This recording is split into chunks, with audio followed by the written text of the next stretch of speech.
ओम नमः शिवाय। जय श्री महाकाल। देखिए, सावन का महीना चल रहा है, तो मेरे देव के देव महादेव आप पर यूं ही कृपा बनाए रखें, सारी कामना इसी महीने में पूर्ण कर दें। तो दोस्तों, सोमवार का विशेष दिन आ गया है और ये दिन समर्पित होता है भगवान भोलेनाथ को। तो गुरुजी ने कहा है कि आज के इस उपाय में आपको इस प्रकार से काली मिर्च लेनी है, एक चावल का दाना और चंदन लेकर विशेष तरीके से अपनी कामना बोलकर इस प्रकार से शिवलिंग पर हाथ रख देना है। इस चमत्कारी उपाय करने के बाद आपकी हर प्रकार की कामना इच्छा भगवान भोलेनाथ की कृपा से पूर्ण होने लगेगी, चाहे वो व्यापार को लेकर हो, नौकरी को लेकर, घर में विवाह को लेकर हो या कार्य पूर्ति को लेकर हो। तो गुरुजी ने अचूक उपाय बताया है, कैसे करना है वो बताएंगे। उसके बाद इस वीडियो को लाइक कर दें, चैनल पर नए हो सब्सक्राइब कर दें और कम से कम 3 लोगों के साथ व्हाट्सएप पर इस वीडियो को जरूर शेयर करें, उन लोगों की मदद करें। तो जानते हैं गुरुजी द्वारा बताया गया पहला वाला उपाय। विशेषकर इस उपाय करने के बाद आपकी जीवन की सारी समस्याएं, बाधाएं, ठीक है, या यूं कहें कि जो भी दुख परेशानी है ना, वो समाप्त होने लगेगी। तो विशेषकर ये उपाय आपको काली मिर्च और इनको लेकर करना है। तो इस वाले उपाय के लिए जो सबसे पहले सामग्री आपको चाहिए वो है चंदन। तो इस प्रकार से मात्र 1 चम्मच आपको लाल चंदन ले लेना है। देखिए, गुरुजी कहते हैं कि आपको लाल चंदन की लकड़ी लेनी है, उसको सिलबट्टे पर पीसनी है और वहां से जो पाउडर निकले ना, उसका हमें उपाय करना चाहिए। इसी के साथ जो अगली सामग्री है वो है काली मिर्च। कितनी काली मिर्च के दाने लेने हैं? मात्र 1 दाना लीजिएगा जो कहीं से खंडित टूटा फूटा ना हो। इसी के साथ आपको इस प्रकार से चावल का 1 दाना ले लेना है और जो चावल का दाना लो ना, वो भी कहीं से टूटा फूटा खंडित ना हो, अक्षत का दाना होना चाहिए। इसी के साथ आपको इस प्रकार से तांबे का लोटा लेना है और उस तांबे के लोटे में आपको अपने घर से, अपने किचन से शुद्ध जल भर लेना है। जल भर लिया, उसके बाद क्या करना है कि आगे हमने आपको जो भी सामग्री बताई है, जैसे काली मिर्च हो गई, चावल के दाने हो गए, ठीक, और 1 चम्मच लाल चंदन हो गया, तो इन तीनों सामग्री को आपको अपने घर से ही इस जल के लोटे में डाल देना है। देखिए, अभी सावन का महीना चल रहा है, तो आपको अपने घर से 2 जल के लोटे लेकर जाने चाहिए और फिर मात्र जल का लोटा लेकर आपको महादेव जी के मंदिर चले जाना है। गुरुजी ने कहा है कि ये वाला उपाय सुबह भी आप कर सकते हो और शाम को भी कर सकते हो। शिव मंदिर में जाकर जो भी पूजन पाठ वगैरह करनी है वो कर लीजिएगा। फिर आपका जो चेहरा है वो उत्तर दिशा की तरफ होना चाहिए। देखिए, इस वाले उपाय में करना क्या है कि आपके पास जो तांबे का लोटा है जिसमें आपने सभी सामग्री डाली थी, उस तांबे के लोटे को उठाना है। सबसे पहले थोड़ा जल आपको समर्पित करना है भगवान गणेश जी के स्थान पर ओम गणेशाय नमः का स्मरण करते हुए, और जीवन की सारी विघ्न परेशानी समस्या समाप्त हो जाए उसके लिए प्रार्थना कर लेना है। उसके बाद उस जल के लोटे को उठाना है। ये जो माता अशोक सुंदरी वाली जगह है, यहाँ पर आपको जल को समर्पित करना है, ठीक है। उसके बाद उस जल के लोटे को उठाना है। ये भगवान कार्तिक जगह जो स्थान है, यहाँ पर आपको जल समर्पित करना है। उसके बाद थोड़ा जल आपको माता पार्वती जी के स्थान पर समर्पित करना है और आखिरी में उस जल के लोटे से पूरा जल शिवलिंग के ऊपर उड़ेल देना है, समर्पित कर देना है।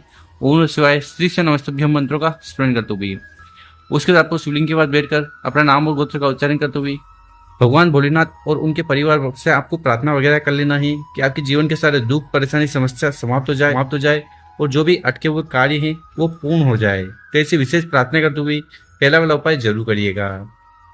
अब जानते हैं गुरुजी द्वारा बताया गया दूसरा उपाय। विशेषकर ये उपाय को करना है अगर आपकी ऐसी कोई दिल की बात है, इच्छा है, विशेष है, कामना है जो किसी कारणवश पूर्ण नहीं हो रही है, उसके लिए आपने 16 सोमवार कर लिए, साथ ही साथ जो प्रदोष के व्रत है वो कर लिए, फिर पशुपति व्रत है वो कर लिए, फिर भी भगवान भोलेनाथ आपकी नहीं सुन रहे हैं, आपकी मनोकामना पूर्ण नहीं कर रहे हैं, तो फिर आपको यह दूसरा उपाय करने से नहीं चूकना है।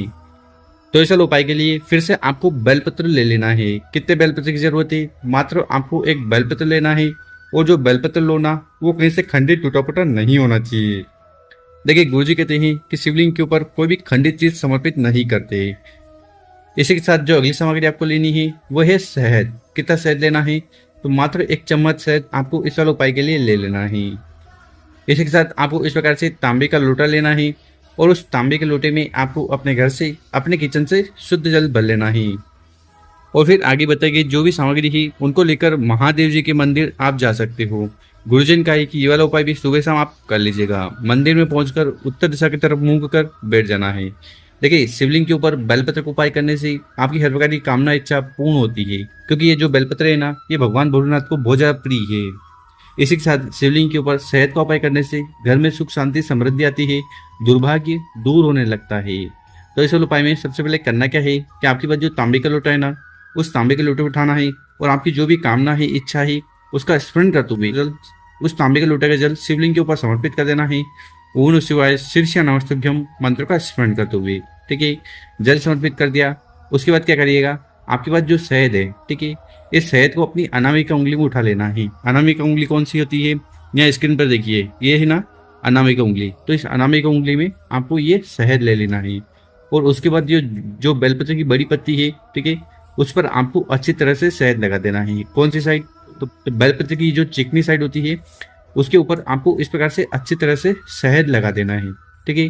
शहद से भिगो लिया बेलपत्र, उसके बाद उस बेलपत्र को उठाना है और उसको आपको शिवलिंग के ऊपर समर्पित कर देना है। ओम नमः शिवाय श्री नमस्तुभ्यम मंत्रों का स्मरण करते हुए।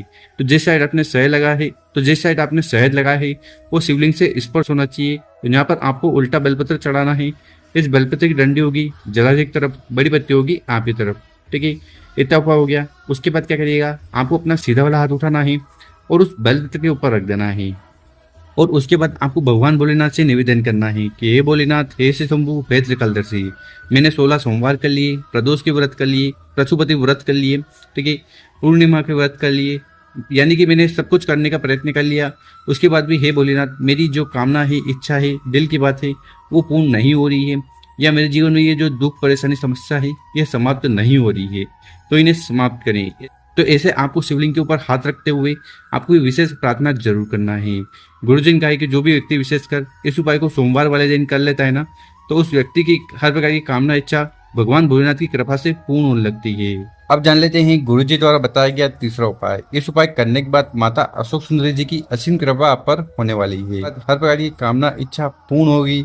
आपके जितने भी कार्य अटके जा रहे हैं, पूर्ण नहीं हो पा रहे हैं, वो पूर्ण होने लगेंगे। अब इस वाले उपाय में फिर से आपको इस प्रकार से एक बेलपत्र लेना है और वो जो बेलपत्र लेना वो कहीं से टूटी फूटी नहीं होनी चाहिए। अगर आपको बेलपत्र नहीं मिल पा रही है, शिव मंदिर जाइएगा, शिवलिंग पर चढ़े हुए बेलपत्र उठाइएगा, शुद्ध जल से धोइएगा और फिर उपाय में उपयोग कर लीजिएगा। इसी के साथ आपको इस प्रकार से एक तांबे का लोटा लेना है और उस तांबे के लोटे में आपको अपने घर से, अपने किचन से शुद्ध जल भर लेना है। और आगे हमने दोनों सामग्री बताई है, उनको लेकर महादेव जी के मंदिर, शिव मंदिर चले जाना है। ये वाला उपाय विशेषकर अगर आप प्रदोष काल शाम के समय करते हो तो ज्यादा लाभ देखने को मिलेगा। उस प्रदोष काल में चले जाना है और उत्तर दिशा की तरफ मुंह कर बैठ जाना और ये उपाय करना है। देखिए, सबसे पहले करिएगा क्या कि आपके पास जो एक बेलपत्र है ना, उस बेलपत्र को उठाना है। आपकी जो भी कामना है, इच्छा है, उसका स्मरण करते हुए और आपके जो भी कार्य अटके जा रहे हैं या जीवन में समस्या चल रही है, ठीक है, तो वो परेशानी समाप्त हो जाए, उसके लिए प्रार्थना करते हुए उस बेलपत्र को आपको माता अशोक सुंदरी वाली जगह पर समर्पित कर देना है।